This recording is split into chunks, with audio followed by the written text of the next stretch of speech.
Let's close our eyes for prayer. Our Father in heaven, dear Lord, we thank Thee for a beautiful Sabbath day that we can spend with You and with one another. Father, our purpose here is to worship You and to lift up Your name. Father, thank You for the blessing of the Sabbath, that we can come and rest in You. Father, help us as we study to get to know You better. We want to spend more time with You. We want to be encouraged. We want to be blessed. Thank You, dear Lord, for doing all of that and more for us. Save us, dear Lord, as we look forward to Your second coming. Help us to give the message to others as well, and bless us in all our efforts. In Jesus' name we pray. Amen. Amen.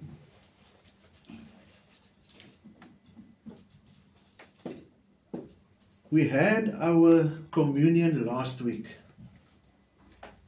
and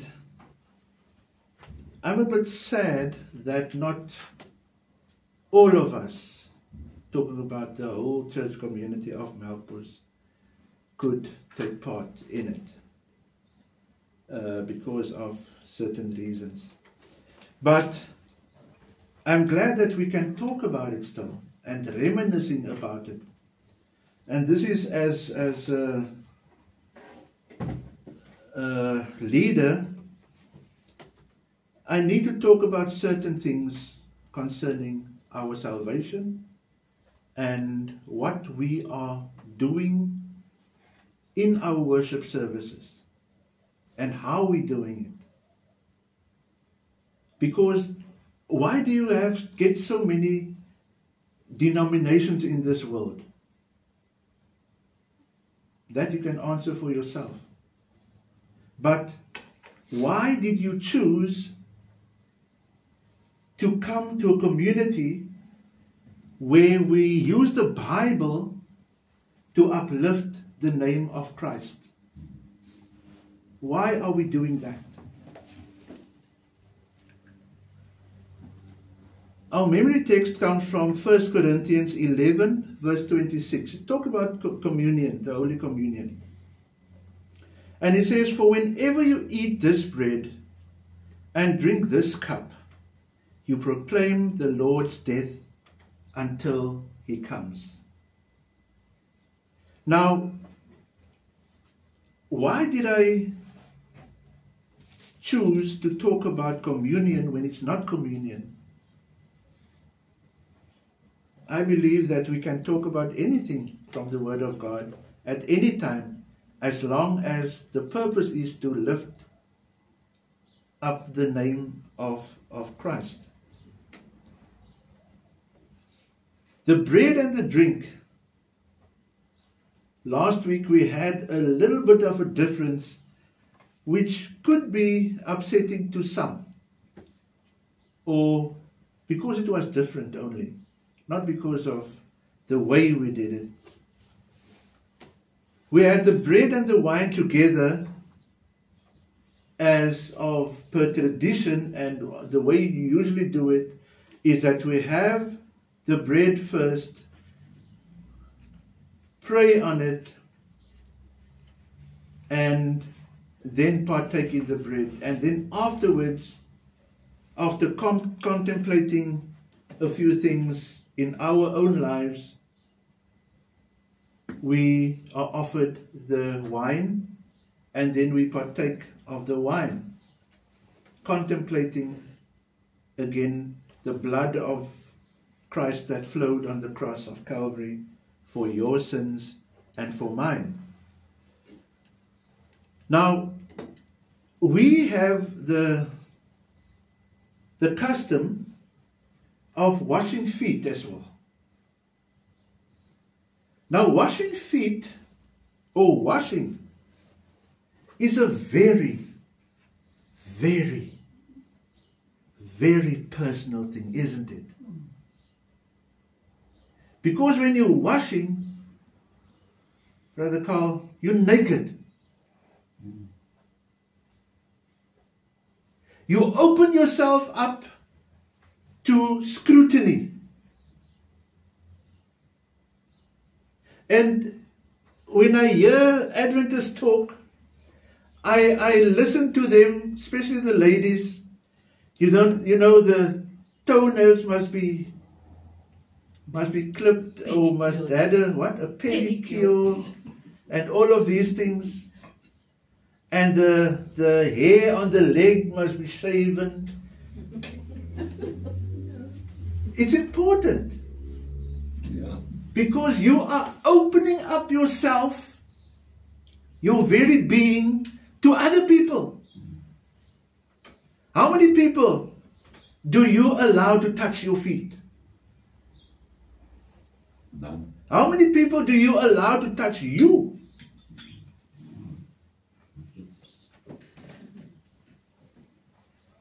Pretty close family. If you go to John 13, where Jesus was washing the feet of the disciples, I'm going to read from verse 1. On the screen I only have from 8 to 10.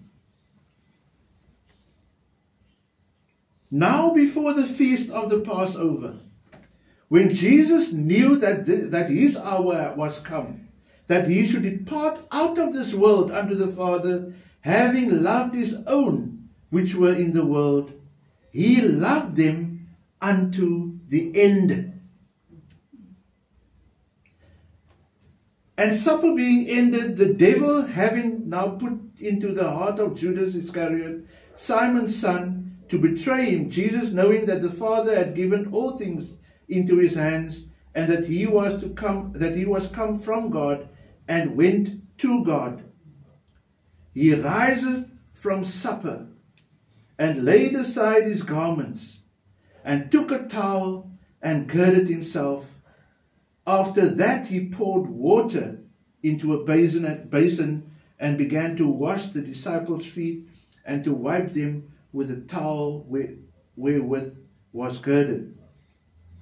Now just a side note here, just remember that the washing of feet was an act of serving, an act of purifying, because they wore sandals and the roads were dusty. It's almost like, after a hard day's work, you come home or at the office, whatever, you sometimes just wash your face, splash cold water over it, just to be refreshed. But you are, after that little bit of water over your face or your hands, and in this case your feet, you feel rejuvenated, isn't it? You feel something different. But this very private matter is done here as a means of public worship. Was God worshipping the disciples? No. What was happening? Cleansing. Showing himself as servant. Servant. Pardon? Humbling. And this is also a place, last week when the men were together, I told them that this is where all the divisions between people are broken down. We are all equal. There's no difference between the classes. Nobody's richer than the other one. Nobody is more learned than the other one. Your feet, yes, yours might be more stinky than mine, or mine might be more stinky than yours, or whatever the case may be. That's not the point. The point is we bear ourselves to God. And we accept one another, in our case, as brothers.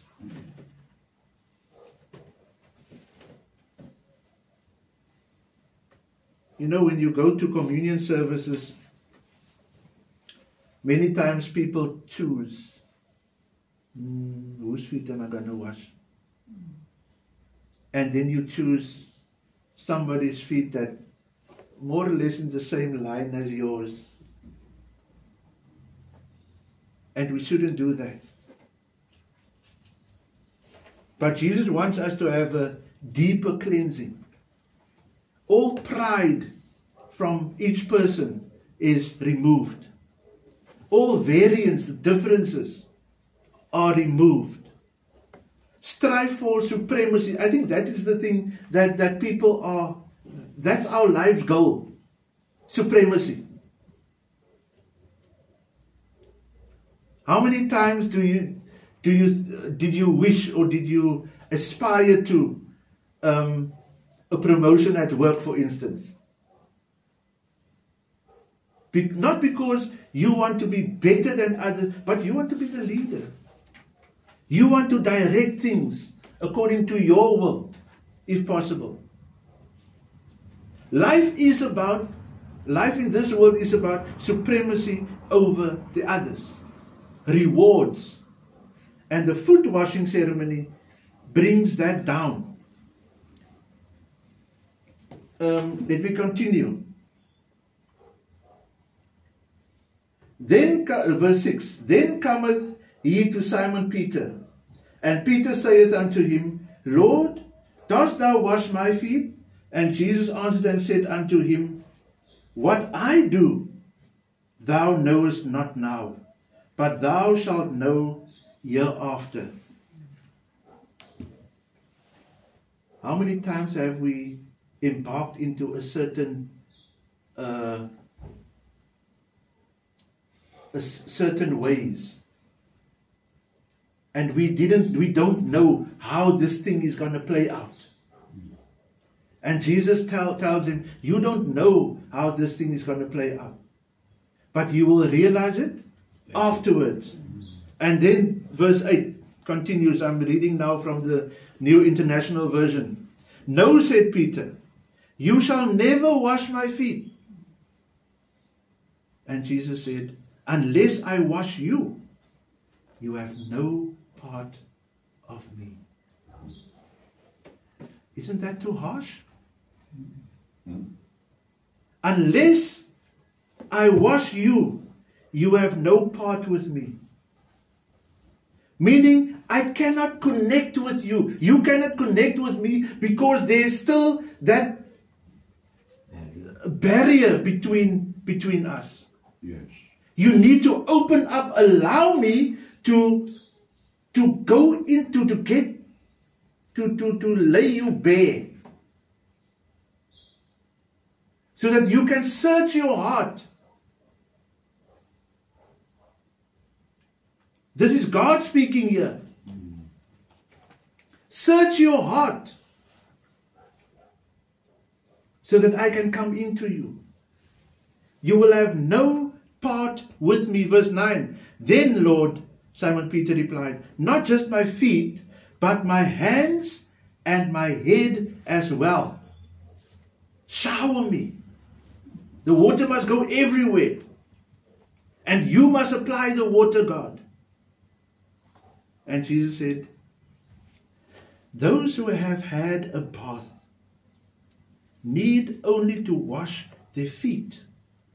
Their whole body is clean, and you are clean, though not every one of you. Just on that verse 10. I can't remember if I called it, if I mentioned it here or inside.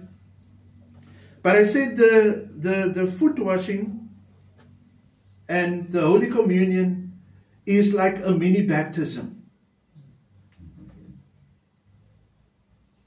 It's like a mini baptism. We make a recommitment to our initial commitment. Those who have had a bath need only to wash their what? Their feet. That is why it's important to be baptized. What is baptism all about? Baptism. Okay, let me go back a little bit. Before baptism, you must make a decision to follow God in truth and in righteousness. And you've made that decision where? Cognitively. You made that decision in your heart, you're right. Because this is your heart, your frontal lobe, where you make the decisions.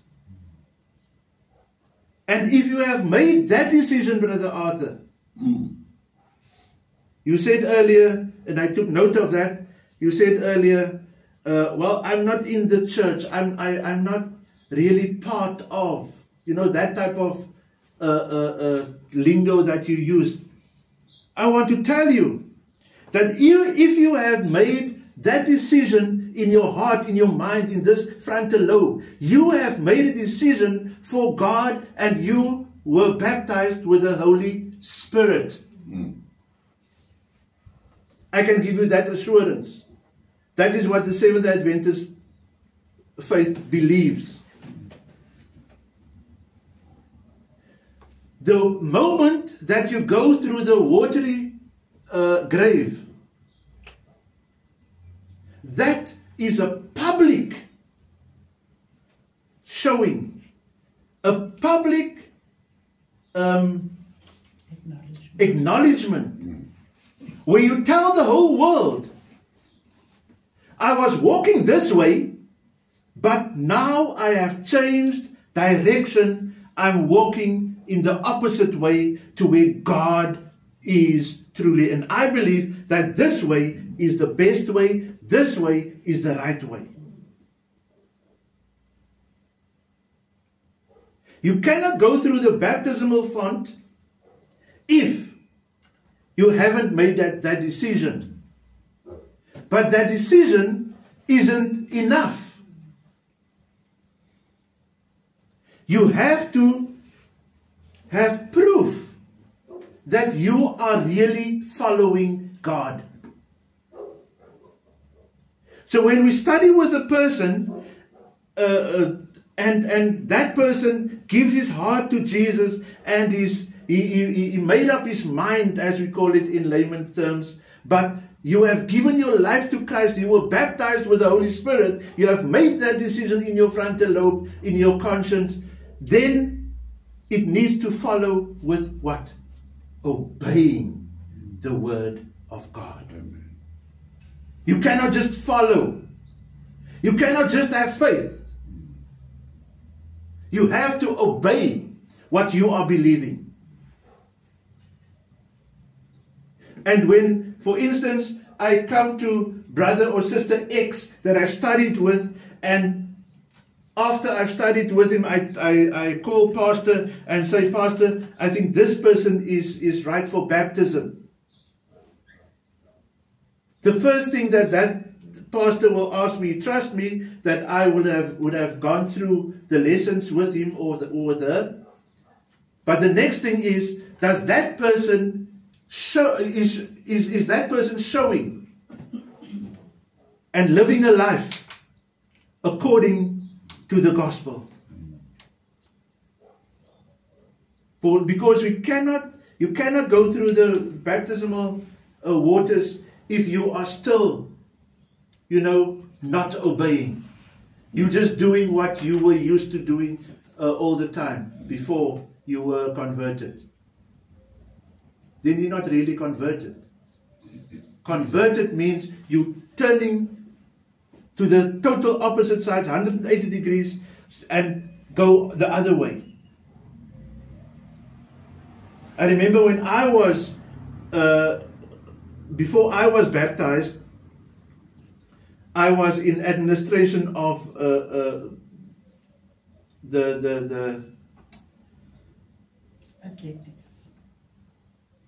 cross country of the province. And I told them, listen, I cannot get to meetings and stuff, but I will still run the program. And before I got baptized, I realized, but it doesn't work like that. Because I'm actually then equipping people to break the Sabbath law. They must go out on the Sabbath to compete and to do all of these things on the Sabbath. I'm in administration, I don't have to be there, but I'm organizing everything. It's like getting a bottle of wine as a present at the end of the year function, and the customers give me a bottle of wine as a gift of appreciation for what I've done for them and so on. And I take that bottle of wine and say, so sorry, I don't drink, you take it. Or somebody else take it that drinks. It's the same thing. I cannot give that wine away. I have to destroy it. And tell the people, listen, I don't drink because the body is the temple of the Lord, but thank you for the thought. So there are decisions, hard decisions. It's not easy, that you need to make. And how many people have lost their jobs because of that? So we need to make sure, before we go to the baptismal font, that has happened, that I'm living a life and I'm following God's instructions. I don't just want to go through the motions of having Bible studies and, because I want to belong to this church, because I like the way they're doing things. So we need to make that change. We need to invest our time, our effort, our future, and put it where? In the hands of God. Remember, it's not easy. There's some family member is dating a guy that has a restaurant, but he's really he really wants to know more about God and study the Bible. And he was busy starting doing that. And I told him, listen, there's a huge price that you have to pay. Your restaurant, if you accept this, your restaurant cannot be open on a Sabbath or a Friday evening. The types of food and drinks you serve needs to change. You cannot be an Adventist and, serve these alcohol drinks and serve food that is unclean. You cannot just say it's a business. That's not my personal life. That is your personal life. That because you give tithes from that money, supposed to. So it has a huge, huge impact. We need to be careful, but we need to make that decision and trust God. Not our own efforts. We must trust God. John 13:15-17. For I have given you an example that ye should do as I have done to you. We should wash one another's feet. Verily, verily, I say unto you, the servant is not greater than his Lord, neither he that is sent greater than he that sent him. Meaning that Christ was sent by God. And Christ is not greater than God, although they equal, but he's not greater than God. If you know these things, happy are ye if you do them. Every time when I come, I'm talking personally now, when I come from a baptismal service or a communion service, I feel refreshed.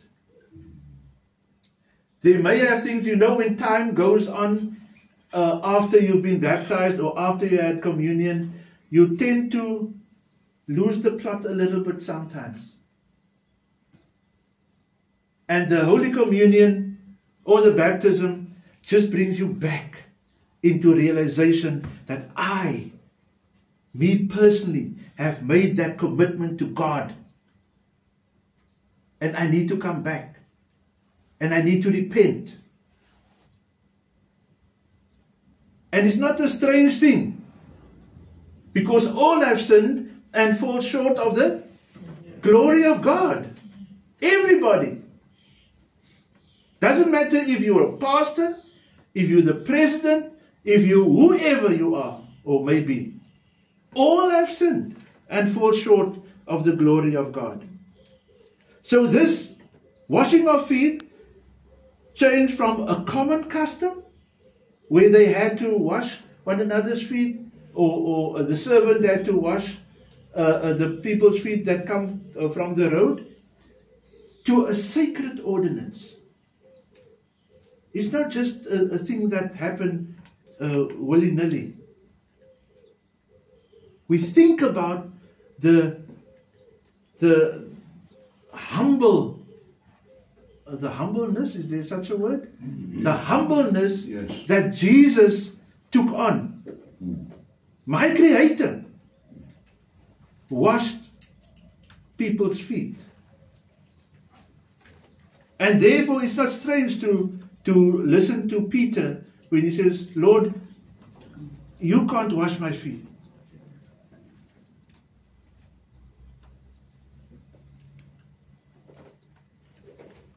Now we come to the eating and drinking. 1 Corinthians 11:27 says, whoever eats the bread or drinks the cup of the Lord in an unworthy manner will be guilty of sinning against the body and the blood of the Lord. This verse is part of a larger passage that encourages believers to examine themselves before taking communion, to ensure they do so with reverence, focusing on Christ, the sacrifice of Christ, and the unity of the body of Christ, rather than with division or selfish attitude. I know we here in Melkbos are very lovingly towards one another, always. There's, not that I can remember, any strife or things that, disturb the waters here. But I know of, especially the bigger churches, where people look at one another and say, I'm not greeting you. I don't want to have anything to do with you. I greet you because I'm a Christian, but I don't like you. They say that. And before communion especially, we must examine our hearts. With which hearts? What is the state of my heart while renewing my vow to God?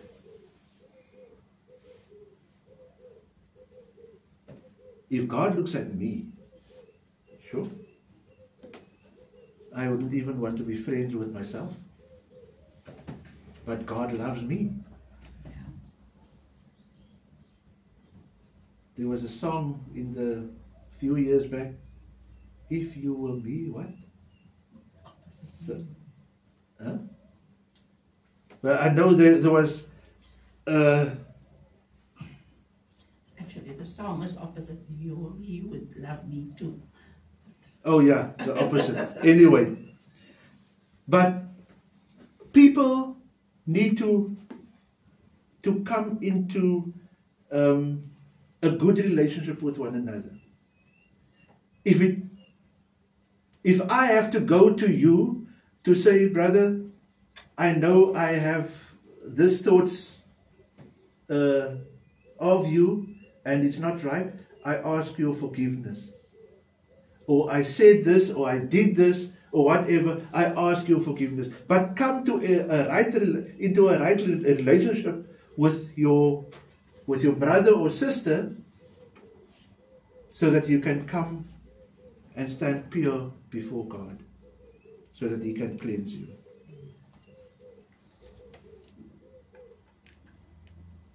So, also, sorry, just go back to that slide. The eating and drinking here is totally different from the eating and drinking here. What's the difference? What's the difference? There's one word that I'm looking for. Unleavened. Starts with reverence. Yeah. Reverence to God. Here, we want to, make my body happy and the people around me happy. Here, I remember what God has done for me on the cross of Calvary, where his body was broken and his blood was shed for me. And this is now a personal thing. It's not a general thing for everybody. It's a personal thing for me. What God has done for me. And we should see it like that. Oops.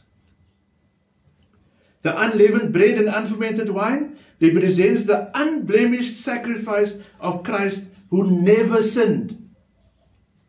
Nothing corrupted by fermentation, the symbol of sin and death, could represent the Lamb without blemish and without spot. 1 Peter 1:19. You know what? I once took, as a geography teacher, I took the kids to a wine farm to show them how, the grapes are being cultivated, the vines, and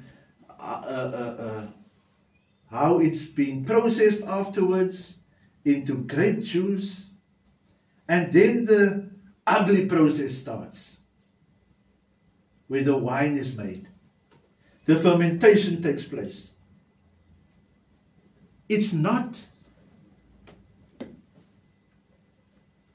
a clean process. It's a very, very dirty process. And lots of chemicals are being poured into that pure, clean grape juice. Fermentation takes place, and it stinks. And you can even see, if you take the grape juice in one glass and the wine in another, it looks like two different substances. It's not the same. So the very DNA of the wine is different from the grape juice that was produced from the vine. So, in drinking the unfermented wine, in eating the bread without any yeast, that represents the Lamb without blemish, without spot. And that is why we take, as Adventists, the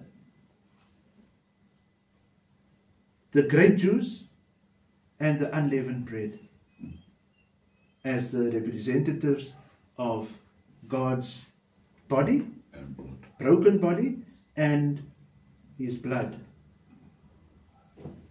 And if you can remember, whenever we serve communion, before the bread is given and presented to the members, the pastor usually take a piece of bread or the pieces and breaks it into pieces, representing how Christ's body was broken for your sins and for my sins.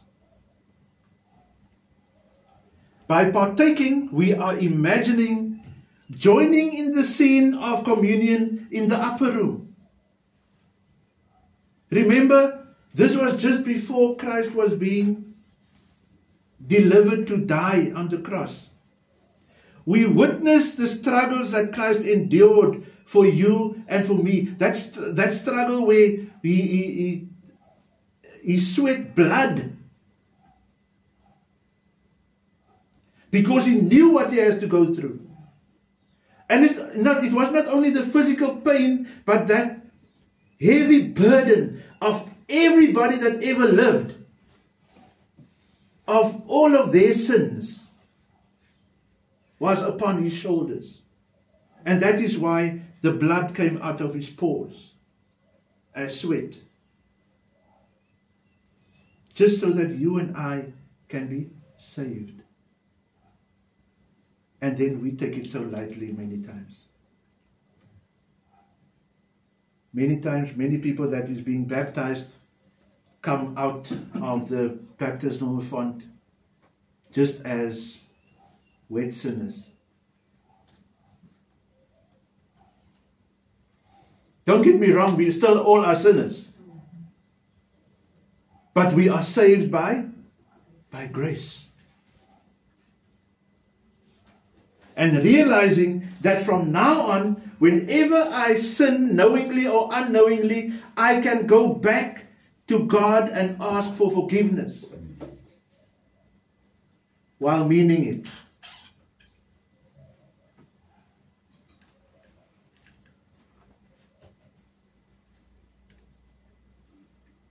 When we do that, we're actually proclaiming the second coming of Christ, because in 1 Corinthians 11 verse 26, it says, "For as often as you eat this bread and drink the cup, you proclaim the Lord's death until he comes." When? Until when? Until he comes. The second coming of Christ. So we should do it as often as we can. Now in our denomination, we do it once per term. We're supposed to do it once per term. Why? So that it doesn't come just another ritual. So that we can, in fact, appreciate and make it a special occasion. Yes. And not like in other churches where they do it every week and it just becomes like a ritual. It does. One Sunday morning, I wanted to really know how people are doing things in another church, a huge church here in our area. And they didn't even give any, do you say credence or value to the communion. Yes. The communion table was, I mean, it's a huge church. Yes. The church is like a Mega church. mega church. Twice the size of this, the width of this house, or even bigger. And the length is, I don't know how, it's like a factory almost. Big, huge, here in our area. There in one corner, there's a loaf of bread, normal bread, and cups with wine. I'm not sure if it was real wine or grape juice. And then the pastor just made an announcement. Anyone who wants to take communion, go to the right corner or to the left corner.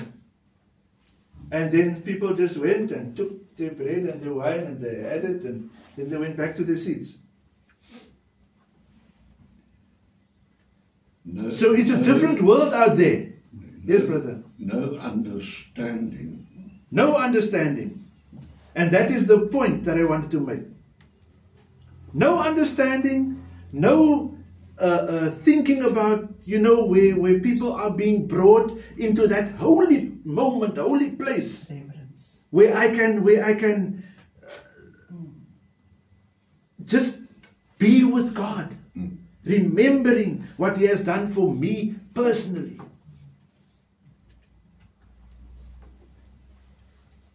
Everyone is invited. Like last week, in our little group, the men's group, in the West Wing,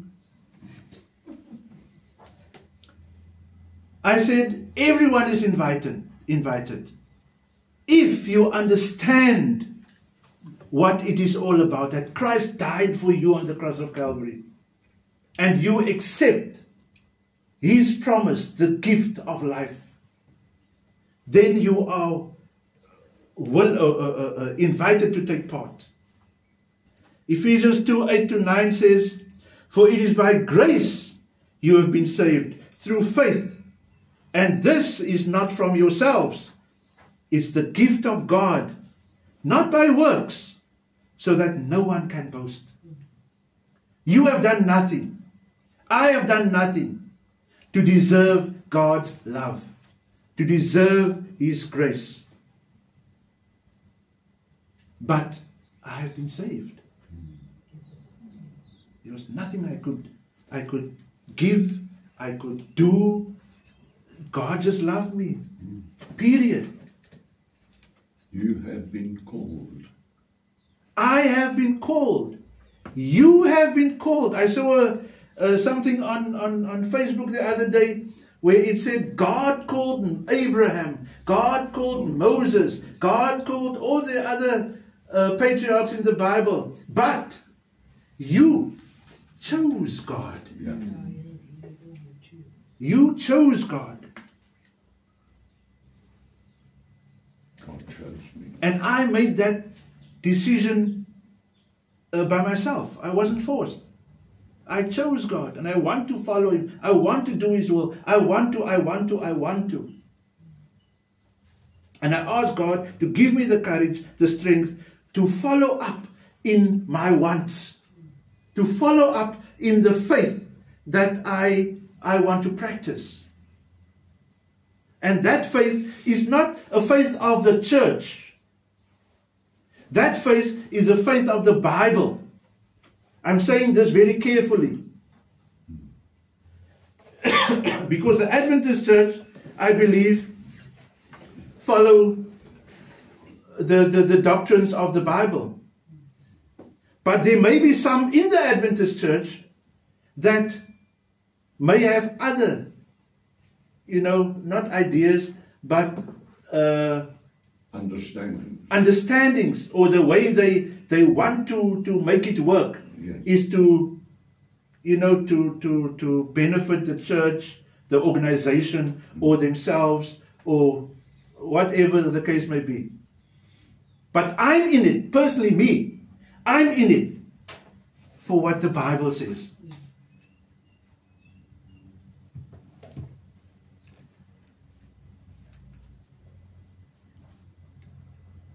This invitation, friends, is because of faith. You have been saved through faith. Hebrews 11 verse 1 says, and in the New International Version, in some copies, the heading is Faith in Action. Now faith is confidence in what we hope for, and assurance about what we do not see. Now that word hope and assurance is connected. They are connected. Hope doesn't stand on its own. Hope and assurance are together. So that when you are asked the question, are you saved? The resounding answer should be yes. I have assurance that I am saved. The idea of communion as a mini baptism is a theological concept suggesting its functions as a renewed, daily or regular reaffirmation of one's baptismal commitment, particularly in traditions that practice foot washing during the service. It is seen as a way to renew the commitment to Christ made during the initial full baptism, acting as a smaller, symbolic washing that cleanses the feet of those already in the church, says a pastor this comes from Pastor Ted Wilson, said this while he was still president of the General Conference, the World Church. So that is reaffirming what we said earlier, the idea of mini baptism, reaffirming. And we should, oopsie, that was the last one. Good.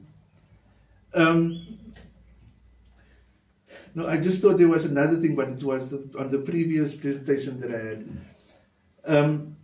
So this commitment that we make is a commitment that you make where? Mentally, cognitively. And it is not an emotional thing only. Yes, emotions come in, but it is very dangerous to act only on emotion, because emotions can change. I love you. I don't love you. Tomorrow, I hate you. I hate this that you're doing or whatever. But emotions can change. Never ever trust emotions, but you can trust your mind.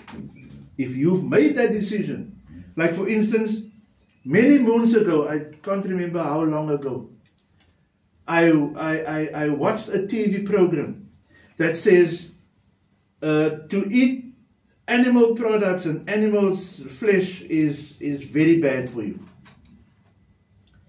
And that night, I think it was around about 11 o'clock on a Sunday night, I got up from the television and I went to wake up my wife when it was sleeping, and I told her, from this moment forward, this person of yours won't eat any meat anymore.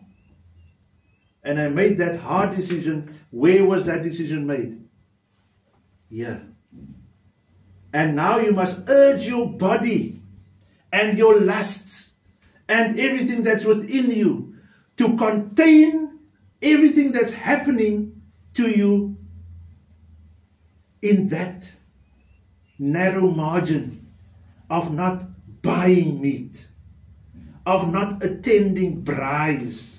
Because in that initial stages, when you smell the braai vlees, Carl, you want some. It tastes nice. Because you are used to that. Or I was used to that. And that was a type of thing that, when you smell that braai, you think of rugby. You think of holiday. You think of time of relaxing. And at the beginning, I had to avoid those things. But as the time went by, the mind, the will grew stronger and stronger and stronger. Until the smell doesn't even, it's not nice anymore to me. So we need to get into a rhythm, our bodies into a rhythm, Yolandi, that our bodies will actually reject those type of things, so that, we can stay within that confinement of not eating or wanting to eat those type of foods that I don't want to eat. Who can make that decision for me? Only you. Only you. Not your wife or husband or the party that you're attending or the functions at work that you must attend. It's you that must make that decision. And it is a hard decision. Because how many functions at work cater for vegetarians?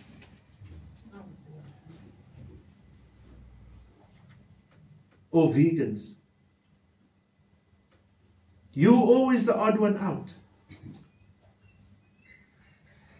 But if that's your calling, if you want to make that decision now. If you want to follow Christ, make that decision now. And keep on reminding yourself that I have made that decision. The only way that you will be become steadfast in a decision is when you remind yourself every time. On a weekly basis, we are reminded the Sabbath is the day that the Lord wants us to worship Him. Remember the Sabbath day to keep it holy, isn't it? That's right. I mean, if we skip a few Sabbaths, a month, 2 months, 3 months, and then afterwards I forget what it was like, Yes. and I will go back to my old ways. But if I keep on reminding myself about the Sabbath, the Sabbath, the Sabbath, the Sabbath, and I can tell you, since I've been baptized, there was never one Sabbath that I've missed church. Not because of the church. There was one time we were on honeymoon, I think. We were somewhere, no, we wanted to visit another church. Was our Anniversary, something like that. We couldn't find the church in town. And then we went on the mountain and we stood there with a nice, beautiful view. I took out the Bible and we started with the lesson study, and we said a few words about that I had in my mind, like a sermon, and that was that. That was church. Yep. So you should never forsake the meeting of the saints, even if it's only you and your family. But make a habit of joining the saints so that you can be uplifted by others, people's ideas. Your family, maybe, yes, you love them and so on, but they do things to appease you. Yes. They won't criticize you because then they won't get anything from you if they want something else. So my friends, if it's your desire, only if it's your desire to follow Christ in truth and in, what's the other word? In truth and In the full truth that the Bible reveals to us. and conviction. Truth and conviction. Conviction. If it's your desire to do that, I want you to stand with me as we ask God to take us through this process. And I hope we all go through this process every time. It's not a once-off thing. It's not a once-off decision that we need to make. We need to make that decision every day. And I want you, if you want to stand with me today so that we can honor God, praise Him, and ask for strength to be reminded of the decision that we have made, so that we can either be rebaptized or baptized with the Holy Spirit, but in a sense that He can make us His own. If you rent a car, that car is never yours, is it? You pay and pay and pay, but that car never becomes yours. God don't want to rent us. God wants to own us. He wants us to belong to Him. If that is your wish, friends, please stand with me as we pray.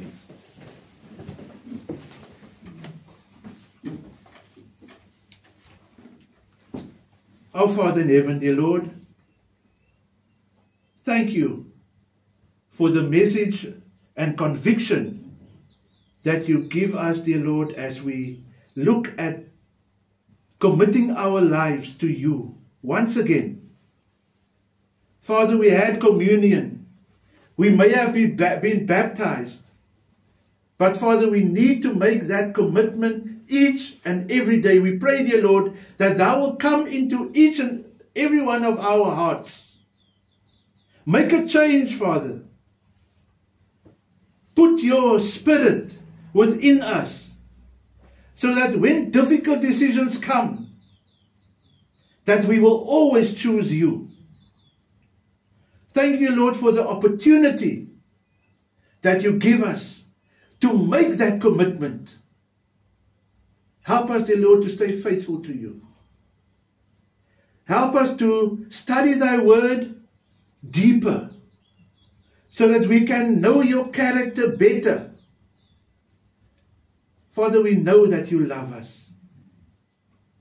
And you cannot invite sinful beings into heaven. Father, this opportunity that we have